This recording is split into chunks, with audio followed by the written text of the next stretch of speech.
భారీ వర్షాలతో మంచిర్యాల నదికి పెద్ద ఎత్తున వరద వచ్చి చేరుతోంది. నిజాం సాగర్ ప్రాజెక్టు పూర్తిగా నిండటంతో బాన్సువాడ ఎమ్మెల్యే పోచారం శ్రీనివాసరెడ్డి గేట్లను ఎత్తి దిగువకు నీటిని విడుదల చేశారు. ఈ సందర్భంగా ఇరిగేషన్ అధికారులు ప్రజాప్రతినిధులతో కలిసి గంగమ్మకు పూజలు చేశారు.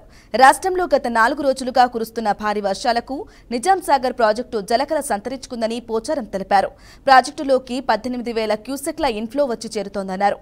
పూర్తిస్థాయి నీటి మట్టం 1,405 అడుగులు కాగా ప్రస్తుతం 1,403.45 అడుగుల నీరు నిల్వ ఉందన్నారు.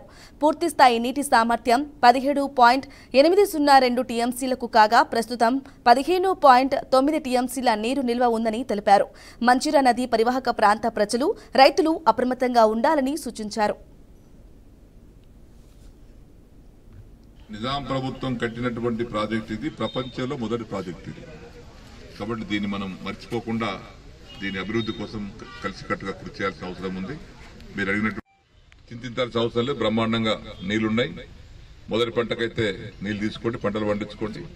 యాసంగి పంటకు కూడా అధికారులు ఇక్కడ ఉన్నారు.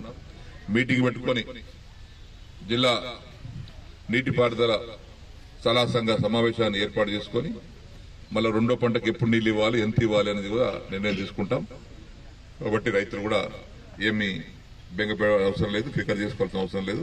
హాయిగా పంటలు పండించుకోవాల్సిందిగా కోరుకుంటూ ఈరోజు మరొకసారి నిండు కుండలాగా నిజాం సాగర్ నింపినటువంటి భగవంతుడికి హృదయపూర్వకమైనటువంటి